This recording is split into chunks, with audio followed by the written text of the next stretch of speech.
You canceled the plans. Again. And the moment you did, something in you relaxed. Not because you don't care about the people you canceled on, but because the thought of being alone tonight felt like finally being able to breathe. And then, almost immediately, a quieter voice showed up, the one that asks, "What's wrong with me?" Nothing. And by the end of this, you'll understand why. There's a version of loneliness that most people don't talk about. It's not the loneliness of having no one. It's the loneliness of being surrounded by people and still feeling completely, exhaustingly alone. That's where this starts. Imagine a person, let's call her Maya. She has friends, good ones. She gets invited to things. She laughs at the right moments. She says the right things. From the outside, Maya looks fine. Maya looks social. But every time she drives home after a gathering, she sits in the car for a few minutes before going inside. Not because she's sad, just because she needs a moment. A moment where no one needs anything from her, where she doesn't have to perform being okay. Inside her apartment, she makes tea. She sits near the window, and for the first time all evening, she feels like herself. This isn't a story about depression. This isn't a story about social anxiety. This is a story about something far more specific and far more misunderstood. This is a story about people whose inner world is so rich, so loud, so alive, that the outer world often feels like too much. Here's something psychology has known for decades, but pop culture keeps getting wrong. Introversion is not shyness. It's not social anxiety. It's not a fear of people. It's an energy equation. For some people, being around others fills them up. They leave a party feeling more alive than when they arrived. They need that stimulation. That external noise becomes fuel. But for others, it's the opposite. Social interaction draws from a reservoir. Every conversation, every laugh, every moment of being on pulls something from that inner well. And when the well runs low, there's only one way to refill it. Now, here's where it gets deeper, because preferring solitude isn't just about energy. For a lot of people, it's about safety. Think about what it means to be completely alone. No one watching, no one judging, no one expecting a version of you that you're not sure you can sustain today. When you're alone, you get to exist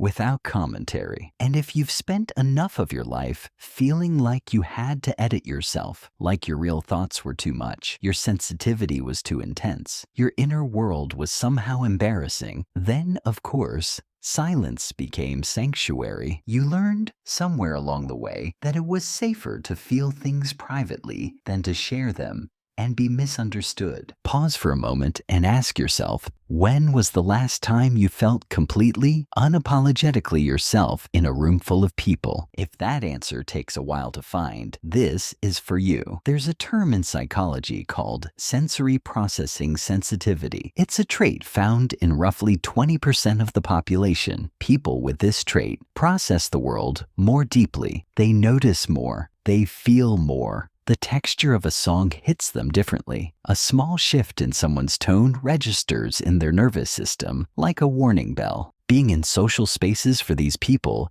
isn't just tiring. It can be genuinely overwhelming. The noise, the emotional undercurrents, the need to track multiple conversations and read between every line. It adds up fast. These aren't broken people. These are people with nervous systems that are turned up just a little higher than average. And here's what nobody tells you about them. They tend to be extraordinarily perceptive. They pick up on things others miss entirely. They make some of the most loyal, thoughtful, and deeply present friends in the world. When they do open up, it means something, because it doesn't come easily, but they need recovery time. Not because people drain them, but because depth is expensive. Now here's the part that might shift something for you. A lot of people who prefer being alone have a secret, a rich, sprawling, almost cinematic inner life. When they're sitting quietly in a room that looks boring from the outside, something very different is happening on the inside.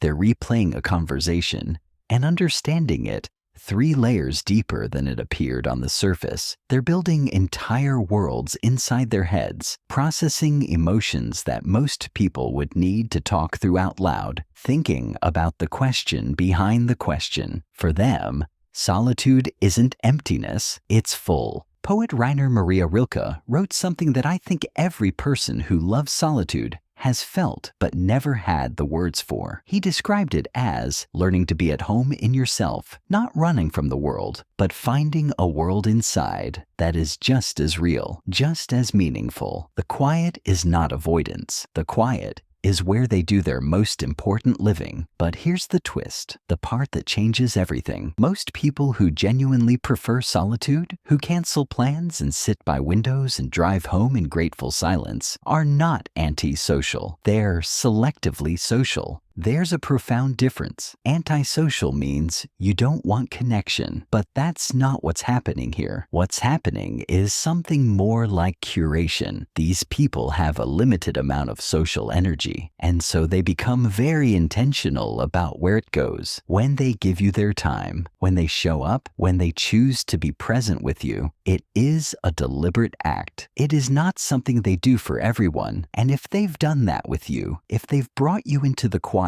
and shown you who they are without the performance, that is one of the rarest, most genuine forms of intimacy you will ever be offered. The world tells them to come out of their shell, but some people were never in a shell. They were just protecting something precious. There's one more thing, and this one matters. A lot of people who love solitude carry a quiet shame about it. They watch other people seem to effortlessly enjoy crowded rooms and wonder what they're missing. They apologize for needing time alone. They force themselves into situations that cost them enormously just to prove they're normal. And in doing so, they slowly disconnect from the truest, most authentic version of themselves. If you recognize yourself in any of this, there's something I need you to hear. Your need for solitude is not a flaw in your character. It is not something you grew out of, or something therapy needs to fix, or something that will go away when you find the right people. It is the shape of you. It is how your mind processes the world it has been given. And the sooner you stop apologizing for it, the sooner you can start actually living inside it. The most peaceful moment in your week might be sitting alone with a cup of something warm, no notifications, no expectations, no performance required, and you have spent years feeling guilty about how good that feels. Stop, please. You are not broken. You're not cold. You're not missing out on life. You are living it on your own terms, quietly, intensely, and completely, and there is nothing more human than that.